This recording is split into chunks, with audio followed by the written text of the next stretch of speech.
Xin mời quý vị cùng du lịch đến với thành phố San Antonio của tiểu bang Texas, Hoa Kỳ, với những công trình rất là xưa cũ và đẹp, cùng hang động và dòng sông nhỏ đi bộ, ngắm mát thư giãn. Đây là dòng sông nhỏ ở San Antonio. Những người khách đến đây thì đi bộ và ngắm dòng sông thật nên thơ. Hai bên là những hàng ghế ngồi và những nhà hàng cho quý vị thưởng thức món ăn và ngắm nhìn những chiếc thuyền nho nhỏ chạy qua lại trên dòng sông. Những ban nhạc chơi guitar hòa tấu để phục vụ những người khách ngồi ở bên dòng sông. Những cái dù và những cái bàn cho khách dừng lại để nghỉ chân và uống nước hoặc thưởng thức những món ẩm thực ngon của các nước trên thế giới. Và quý vị thấy một dòng sông thật nên thơ, hai bên là những cái cây khá bự và những không gian của nhà hàng xinh đẹp. Những chiếc cầu đi bộ bắc ngang qua để mọi người qua về giữa hay.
Chiếc thuyền đưa mọi người đi ngắm cảnh quanh dòng sông ở San Antonio. Quý vị ngồi trên thuyền rất là thơ mộng và chạy một vòng.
Và bây giờ là ngồi lại và thưởng thức những món ẩm thực ngon rất là tuyệt vời thưa quý vị. Trời ơi, nhìn thôi là mê lắm rồi.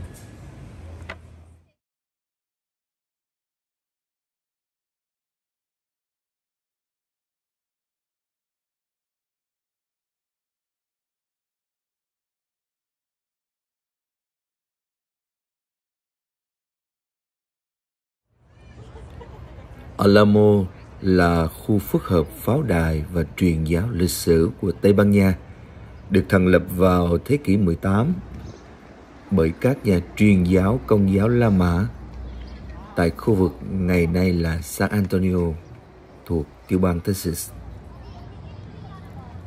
Đinh Thanh Hải đang quay cái tượng đài phía trước của Alamo. Những tượng đài, những hình ảnh rất là đẹp của những người ngày xưa, thưa quý vị. Nơi đây đã từng diễn ra trận chiến Alamo năm 1836, một sự kiện quan trọng của cách mạng Texas, trong đó các anh hùng dân gian Mỹ đã chết ở đây. Ngày nay, nó là một bảo tàng ở khu lịch sử Alamo Plaza và là một phần di sản của thế giới truyền giáo San Antonio.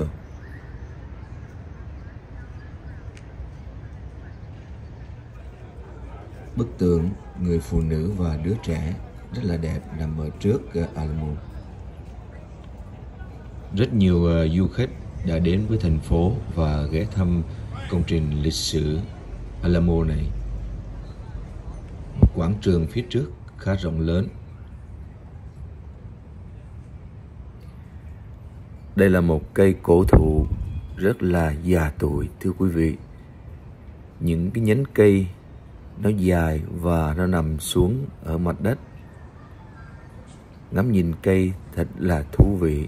Nó nằm lọt thỏm ở trong công trình Alamo.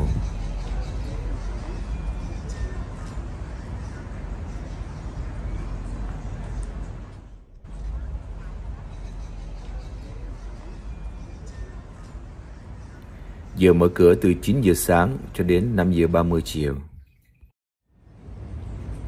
Trong công trình có rất là nhiều cái hũ như thế này.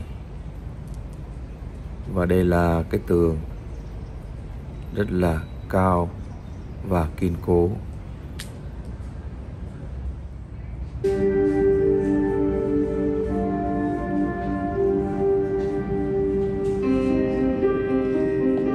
In 1718, in what is now San Antonio, an elderly Spanish missionary named Father Antonio de San Buenaventura y Olivares establishes a Spanish mission on a stretch of land with ample water. He calls it San Antonio de Valero. There, he establishes a self-contained village, providing food and shelter for the natives, and stocking horses and firearms for defense against raiding Comanches and Apaches. Activity at the mission lasts for more than 70 years. By 1793, the population has dramatically declined, and the need for Valero has ended. Soon after, it sits in disrepair with few occupants, but given its strategic location, it will not stay this way for long.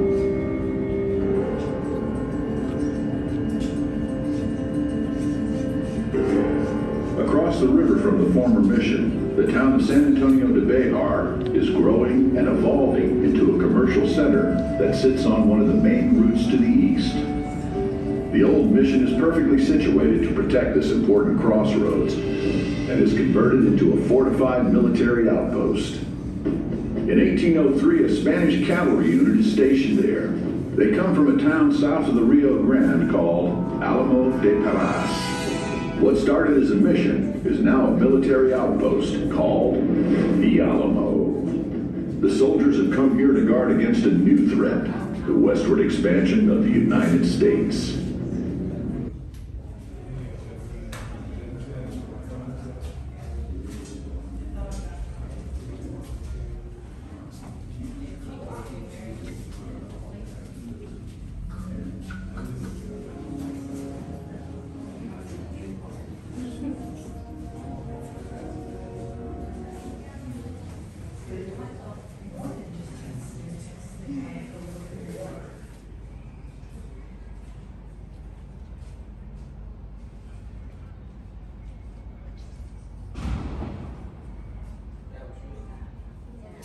cái vùng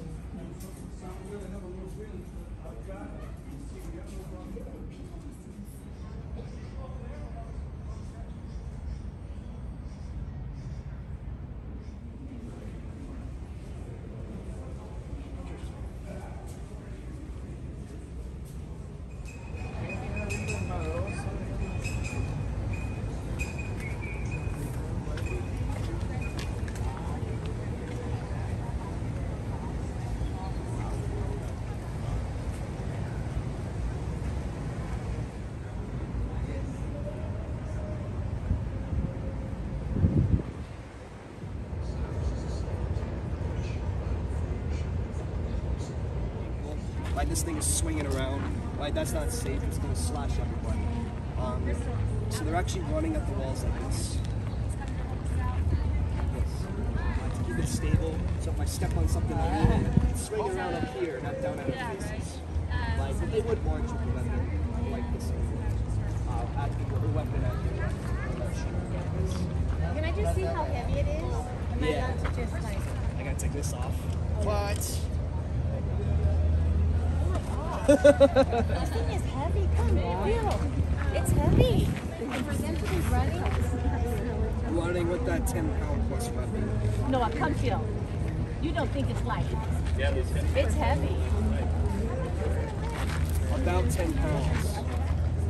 So you fire it? Yeah, and I think some of y'all just missed it. We do firing demos here on the weekends at 11:30 and at 1:30. So we'll do it tomorrow if you guys are still here. But it's still dirty. Yeah. It's still dirty. My hands are still dirty. Is that a watch in his pocket? Yeah. Looks We like just it fire is. blanks here, but you could. Interesting. I have taken this out to a gun range and actually fired real stuff out of it, so it does work like it was built to. Thank you. But yeah. And this is the outfit that they're wearing too? All civilian clothing. The Alamo defenders were civilians. Yeah. So no military uniforms, but just whatever style of clothing they had.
Quý vị đang chuẩn bị đi vào tham quan một cái động ở San Antonio.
because we as humans have oils and acids on our hands that will damage these formations. They might stop growing, they might get damaged.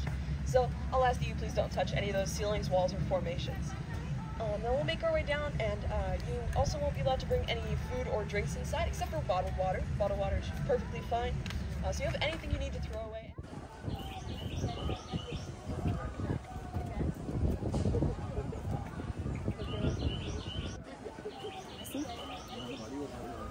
There you go.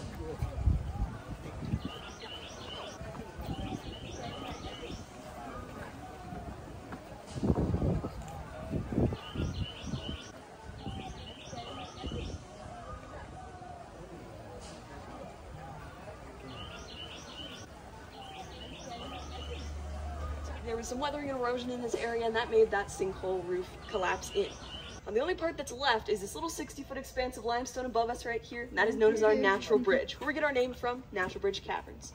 But thankfully that collapse was a very, very long time ago. Now, people in this area knew about this sinkhole since the 1900s. Farmers and ranchers had to avoid it so their cattle didn't fall down here. But it wasn't really explored until 1960. That was when 4 explorers from St. Mary's University Grotto from San Antonio, Texas, they came right down here and they got permission to explore. They didn't really find much of anything until their 4th trip. On March 27th, 1960, they found a little 120-foot crawlway that led down to about 2 miles of cavern that we're going to get to walk through a little bit of today. These caverns started being developed. We got our trails, handrails in 1963. The first ever tour went down July 3rd, 1964. We also have a couple of plaques right here. You guys can see the lower one is for our discoverers and developers. If you're curious about who they were and what their names are, they're right down there. And our upper plaque is for Miss Clara Wolfe Wiest Heidman. She was the landowner at the time this place was discovered, and one of the main driving forces behind Natural Bridge Caverns development. So we owe a lot of this to her. White sign I'll ask you to stand behind. If you're not getting your photo taken, you'll be behind that sign for a bit, just in case, just to make sure you don't photo bomb the people in front of you. So I'll point out that little sign, but is everybody ready? Have any questions?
Okay, so now I'll take your video.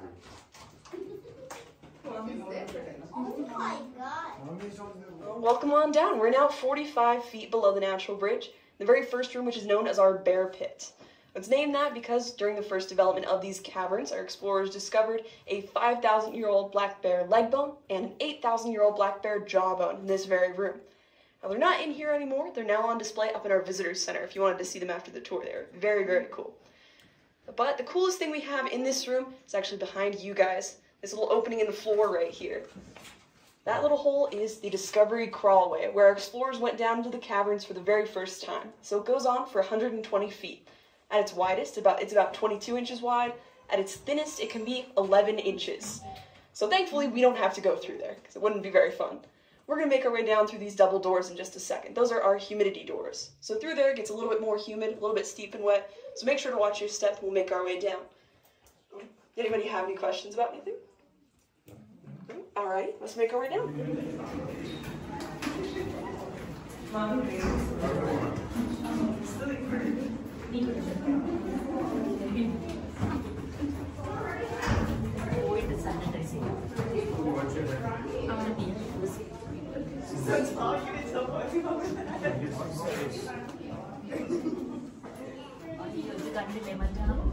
Wonderful formations we have here, mostly dripstones. These are formed by dripping water. So right back here we have our stalactites. Stalactites are on the ceiling, they hang on tight to that ceiling. And then there's stalagmites on the ground. They might call them, very close. I like to call them a stalagmite, but my bosses don't like that, so. We also have some pretty skinny stalactites right up here in this area. These no longer they touch the ground, they're called cave draperies. So the interior decorating inside our caves. Also, I can let y'all know how all these different formations come to be. 1 cubic inch is about 100 years. So we've got something maybe 10 inches tall, that's about 1,000 years. I can also show you guys this kind of stain on the ceiling. Does anybody want to guess what this might be? We've got another bat roost right up here. Now below this bat roost on the ground is a whole bunch of what our bats left behind. Does anybody want to guess what that might be? Guano. Ooh, some bat guano, or otherwise known as bat poop. About 5,000 years old.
Welcome to our next room.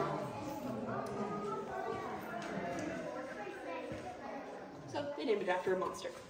But that canyon did bring them into this room known as the Hall of the Mountain King. It's actually the largest room in our cavern system, the largest cavern showroom in the state of Texas. It's 100 feet tall, 100 feet wide, and 350 feet long. And of course known as Hall of the Mountain King. Now this room is so big because it was formed through a slightly different process than some of our other rooms. You guys can see the ceiling right here. All these different kind of layers you can see. And then all the way at the top of the room, this little dome-like structure. This entire room forms a little dome. That's because of a process called collapse modification. It started about 20 million years ago when there were those earthquakes in this area of Texas. That created lots of intersecting cracks in the ceiling in this room in particular. So that made the ceiling very, very weak. Now, our caverns used to be filled with water, so the buoyant force of that water supported the ceiling. But it couldn't do that forever, so the ceiling eventually collapsed and fell down. The water started to recede, and that's when different pieces of the ceiling came down in layers, until they reached a stable layer. So everything that's left behind today are all these stable layers of limestone that we have left from that collapse.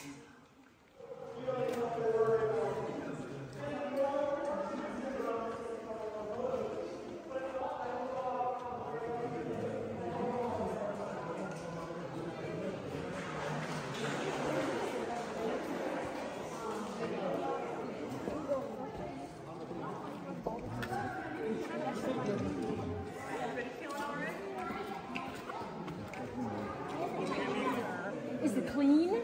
The drink? Yeah, I think so. Cái chơi nước nó sạch lắm.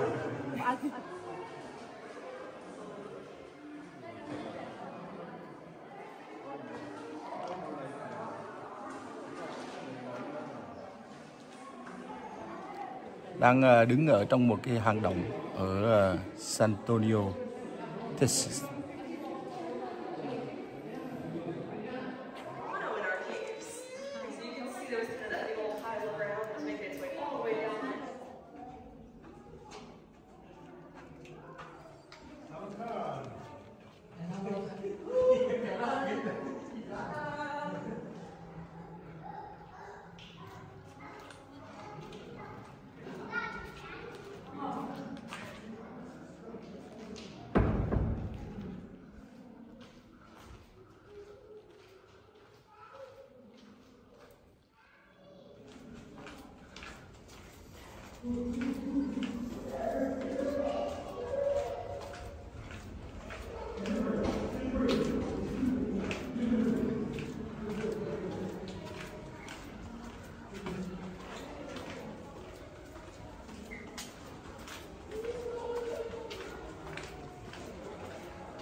Oh, hold on.